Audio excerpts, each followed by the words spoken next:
Welcome to How Do They Afford That, the podcast that peeks into the financial lives of everyday Australians. I'm Michael Thompson. I'm a writer and the co-host of the podcast Fear and Greed Business News. As always, I am with Canna Campbell, financial planner, founder of Sugar Mama TV, the financial literacy platform covering YouTube and podcasts and books and Instagram, Threads, TikTok and more. Hello, Canna. Happy New Year. I am so motivated. I have had a break. I've recharged my batteries. I am ready to relaunch. You look motivated. There is a buzz about you. If you are casting around, right, because it is the new year, it's 2025. If you are not yet sure what to do for your New Year's resolution, we are here to help.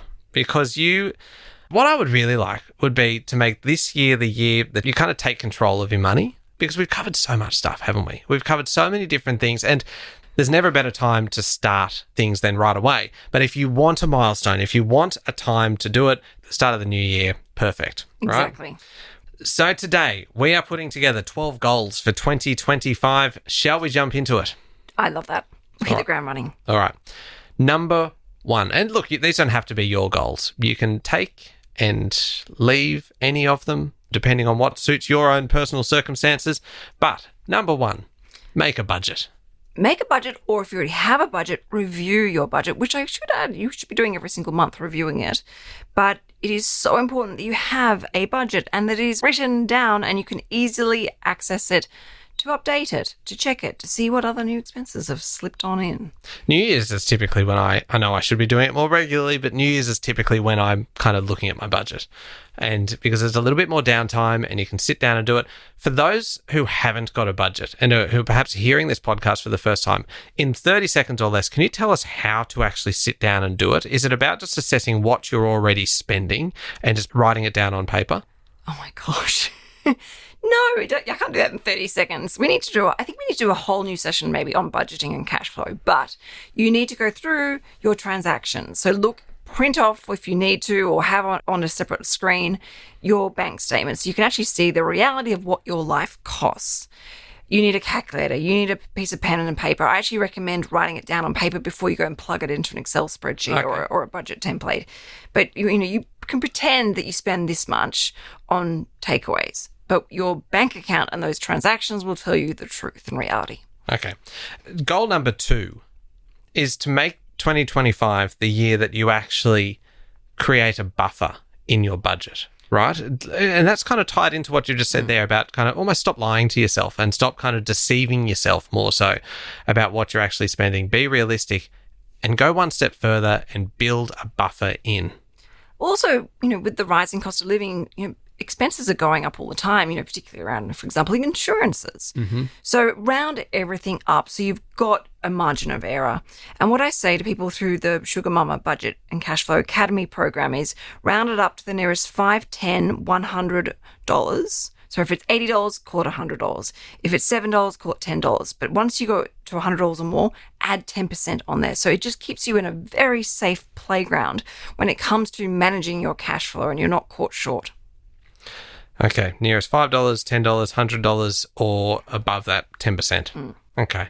Because a lot of people would just look at the budget and just go, okay, this is exactly what we've spent in the past. This is exactly what we will allow for in the future. But the cost of everything just keeps going up. And also things can catch you out. And it's better to have that little buffer there. Exactly. For peace of mind. Number 3, speaking of peace of mind, emergency money. So your emergency money should be in a separate account. And I recommend you nickname it our emergency money. But it's not about just having emergency money, it's about having the right amount of emergency money. I will say when it comes to a separate account, it is potentially, and speak to your bank or mortgage broker before you go and do this, but have a look at having a redraw facility or an offset account. So at least while that emergency money is building up, it's helping you to save on your interest. Mm-hmm. And this is so important. And when I say to people, when they say, well, how much emergency money is the right amount? Look at the reality of your life and things that could happen and what they would cost. And then pick 3 things that could happen simultaneously that will impact your situation. So, and I say that because sometimes things happen in threes. And, only back in early December, we had a electrical fire. We lost our power for the day. And so I lost a day's worth of work because I couldn't do any work. And then my car broke down, and it broke down as I was driving, trying to cross an intersection. So it had to be towed a long way away, and then huge expense to fix it. So, that happened. Then also washing machine broke and the air conditioning went.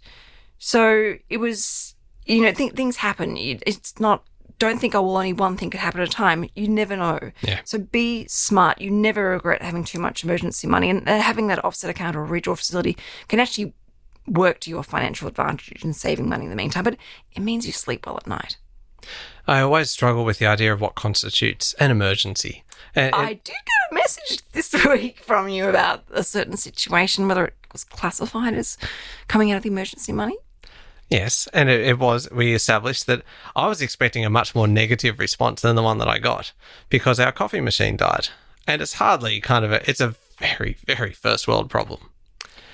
And it's part of your ritual, and indeed, it helps you save money. It's actually really, really important. And you are right. We did the sums then. Again, Sian and I did the sums, and she was like, hey, you do realise that if we were to buy kind of these coffees every day out, we would be spending X amount. And it was a staggering sum compared to what it costs to do it at home once you've done the initial outlay of the machine.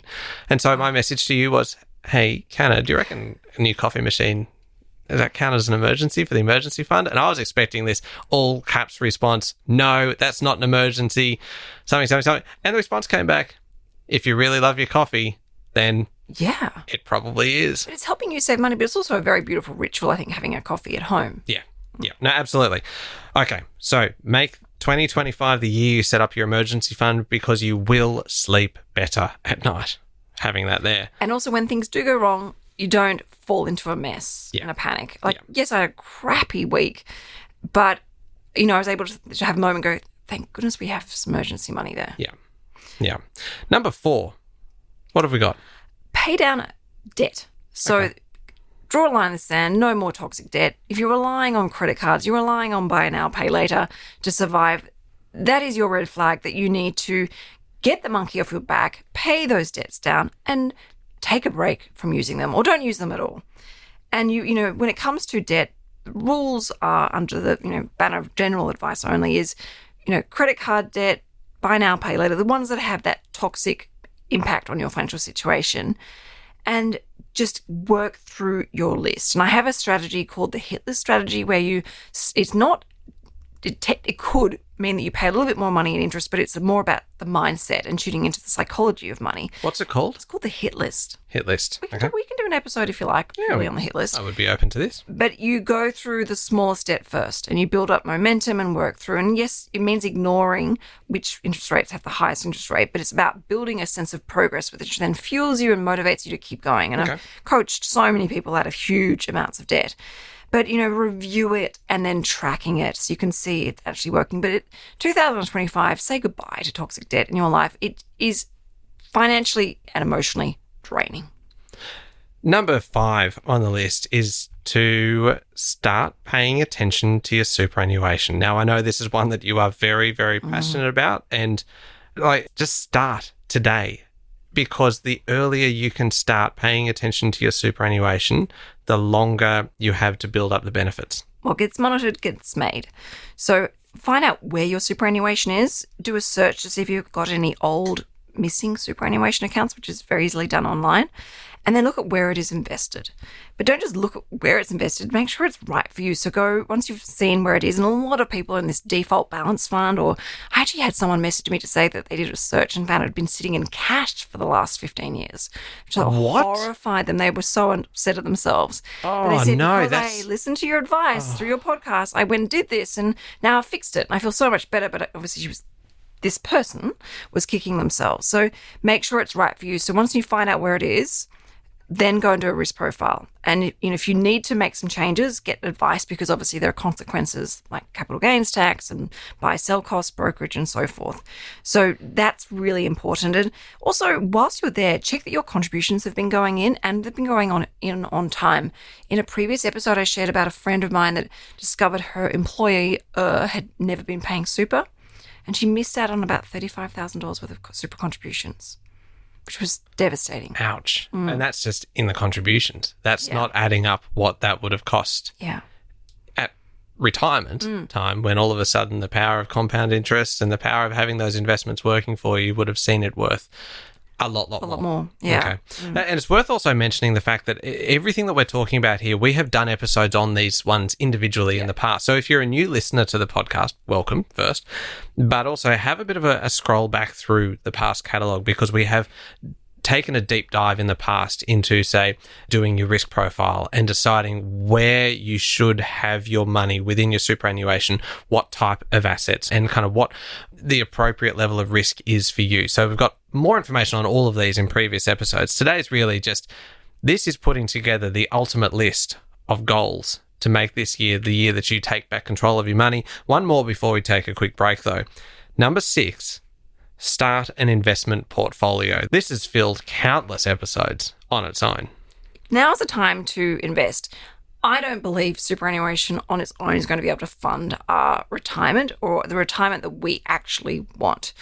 It is important that you're investing as well. And obviously, some people in certain age groups may actually want to have a bias towards super or bias towards investing.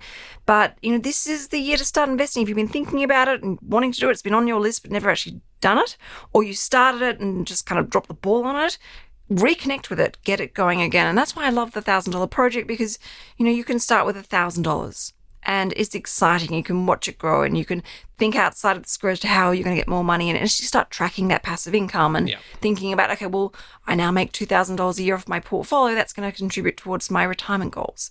The sooner you can start investing, the better. I love that. That is one of those ones that gets people genuinely excited, because it is working towards a different future. Better future. Yeah, indeed.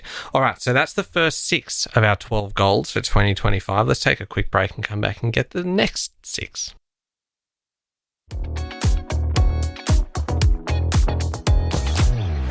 Hannah, we are setting 12 goals for 2025.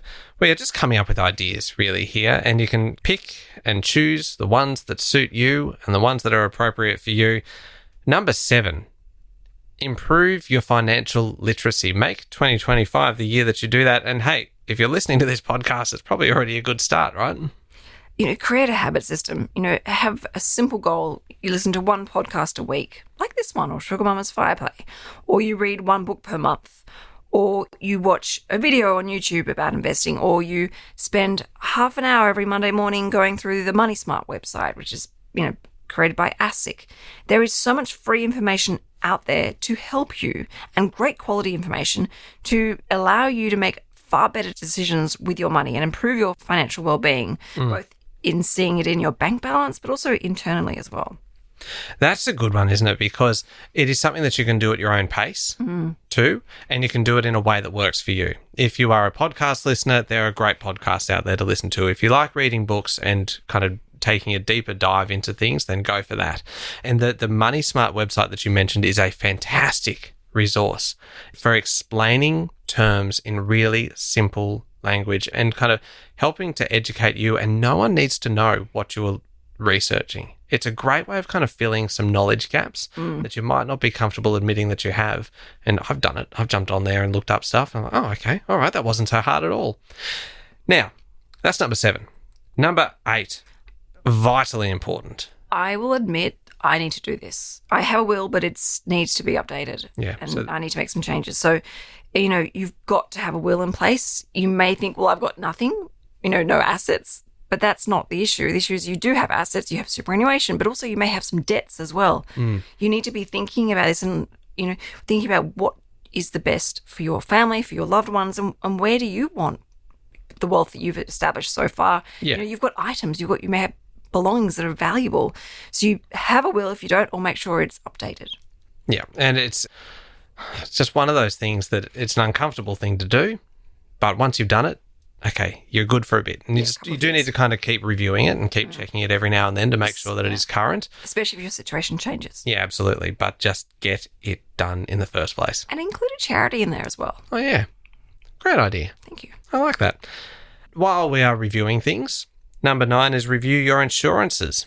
Yes, not just your general insurances, but your personal insurances as well. So, income protection, life and TPD, trauma cover, or home and contents. Maybe if you have an investment property, you might have landlord insurance.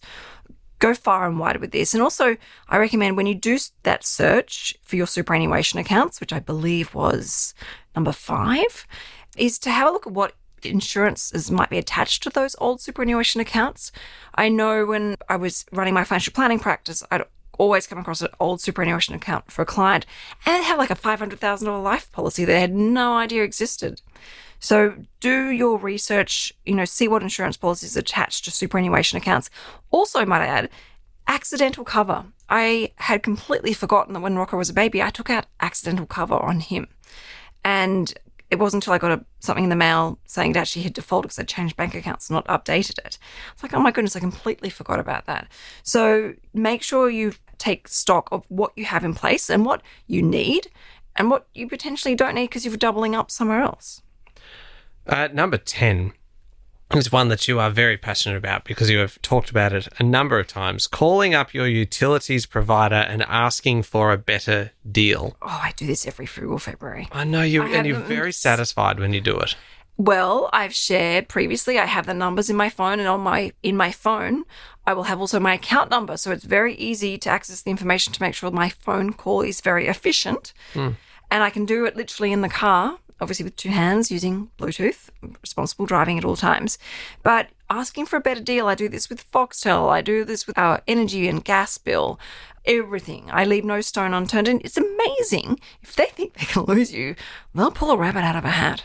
Isn't that great? So good. And there is nothing more satisfying than feeling like, hey, I've just saved money that I would not have saved if I hadn't taken that step.